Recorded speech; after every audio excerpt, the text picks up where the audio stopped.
One Republican who has not been shy at all about taking on the former president is former Congresswoman Liz Cheney. Her new best-selling book is called Oath and Honor, a memoir and a warning. And Liz Cheney joins us now. Congresswoman, thank you very much for being here. I don't really want to talk about the debate because I actually think the debate is beneath the significance of what you describe in this book, what you described and reported on the evidence with the January 6th committee. And it's this slide toward dictatorship. This idea that Donald Trump does not follow the Constitution, does not believe in the Constitution, and if he's in power again, he will tear the Constitution in two. My worry is that nobody who needs to hear that message is actually listening, even to you, a former Republican leader.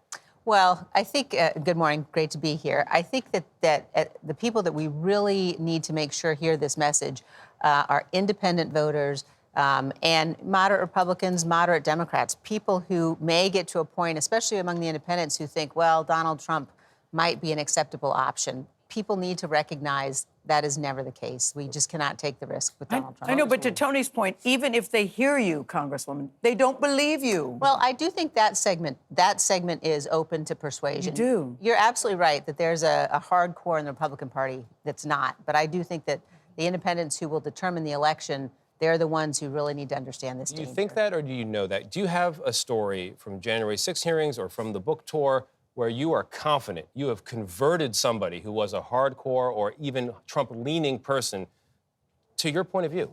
I have heard from more than just a few people, particularly when you talk about the extent to which he won't abide by the rulings of the courts. You explain to people what that means. A president who will only basically obey the law if he thinks that it's going to serve his purposes and what that means. But also when you remind people of the fact that he sat for over 3 hours and watched the violence at the Capitol, he relished it and he wouldn't stop it. He wouldn't stand up and tell people to go home. On a human level, that's depraved. Yeah. And I think people need to hear that and remember that. You also report that he knew that he had lost. He knew. Oh, for sure. Very early on. And the fascinating thing about your book is such a good TikTok for what happened in front of the camera and behind the camera. Chapter 13, it turned out Kevin was lying. That's the title chapter. Talking about Kevin McCarthy. What is your relationship like with him? And he's now announced that he's retiring.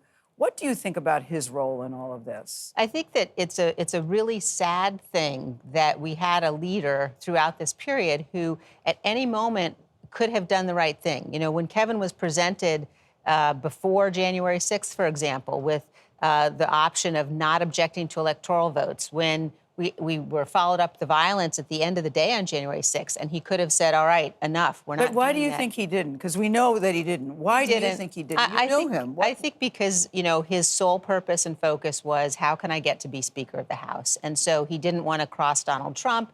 He didn't want to cross the Freedom Caucus. Now, it is true, though, and this is important, that in the days just after January 6th, even Kevin acknowledged, as did so many Republicans, McConnell, Lindsey Graham, that what Donald Trump had done was absolutely unacceptable. But there are so many people that support you privately, but they won't do it publicly. You've gotten a lot of accolades. It has cost you your career for now in Congress.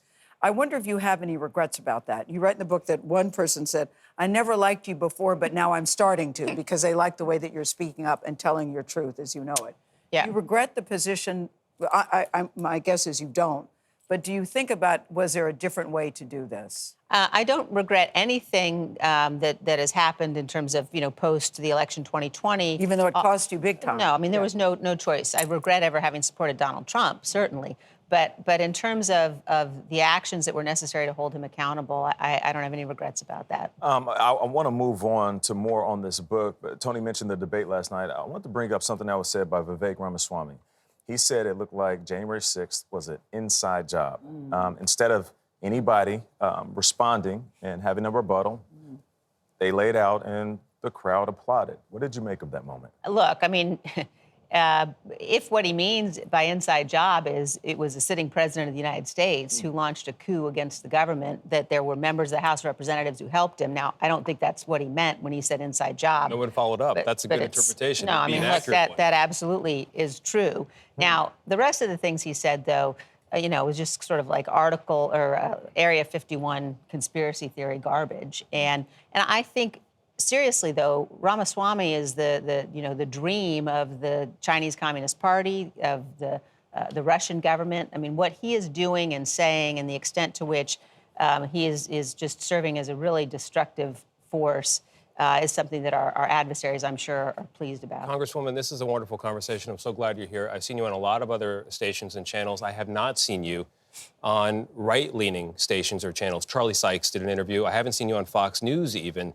What does that say about our media ecosystem, about our politics, that a whole part of the viewership and the media will not even engage with what you're trying to say? I actually will be on Fox News in the coming days, and look forward very much to that. I think that Fox News played a really destructive role in terms of pushing the big lie, in terms of giving voice to that.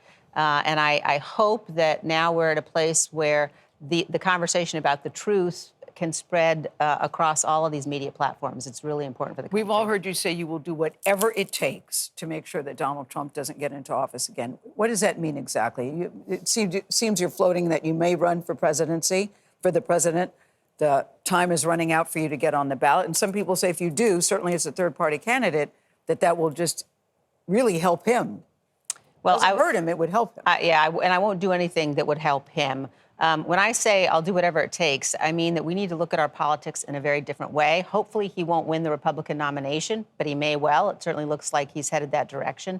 If he does, then all of us across party lines have to come together to defeat him next November. And there are a whole range of things we need to do to think anew about nonpartisanship, about voting for the Constitution, not for whatever political party people may be part of. It matters that much. Will you also campaign against other Trump enablers and allies? Yeah, I think that's such an important point. Both election deniers, people who will only support elections when they win in key positions around the country, but we also have a number of people who've been elected to leadership positions in the Republicans, in the House, in the Senate, people who will do real damage if they remain in office. And so I'll be supporting pro-Constitution candidates no matter their party. Liz Cheney, it's a book for the generations, a book for history, really. No one putting words. Book for history is right. No one putting words on the page and selling them as fast as you right now. The book is called Oath and Honor. It's on sale right now. Liz Cheney, thank you very much. Thank you very much.